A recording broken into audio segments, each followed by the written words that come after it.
Nay, ano po yung naging kapalit doon sa pinapagawa niya sa inyo na sabi mo Wala ginagawa po. kong kontrabida? Nay, Hindi ng kapalit, sir, kung mabibigay po siya sa amin. Sir, hindi po kami mayaman. Sobrang mahirap lang po kami.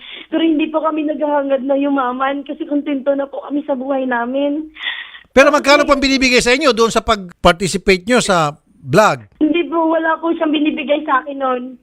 Ang anak ko po yung nagbibigay sa akin. Oh, no! Ang anak ko si KP.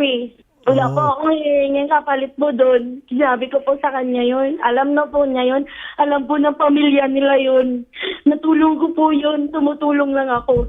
Pero nagbibigay siya, sir, nung umabot na kami ng Cebu. Sir, alam mo ba, sir? Lahat ng script, lahat ng ginagawa namin ay utos niya. Umabot po kami ng Cebu, saka mag-anak ko po doon sa Cebu. Umabot po kami doon para abot doon yung script. Yung kasi sinasabi ng script, kaya napunta kayo doon sa Cebu. At anong ginawa niyo po sa Cebu? Doon po, kasi taga Cebu po ako.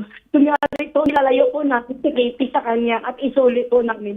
Isuli ko po yung sising. Pero ang pagkakalam ng mga tao, totoo yun. Oo, pero alam ng mga tao, binabash po ako, sir. Pero alam mo po, sir, hindi ako hindi ako So- nagbabasa ng comment. Kasi po, sir, sila ako.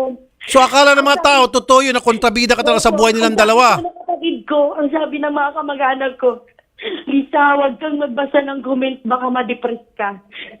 Sabi po nila sa akin, kasi po sira-sira po ako. Ako po yung kontrabida. Kasi po dahil po sa tulong ko. Kasi ang gusto ko maayos yung buhay nilang dalawa. Masakit nga naman ito dahil scripted pala to, pero yung mga viewers, akala, yung mga subscribers, real life ito. Ako po. Panoorin mo po yung vlog na pumunta po nila sa amin na magdala siyang bulaklak at chocolate. Nakailang take po kami doon. Nakailang take?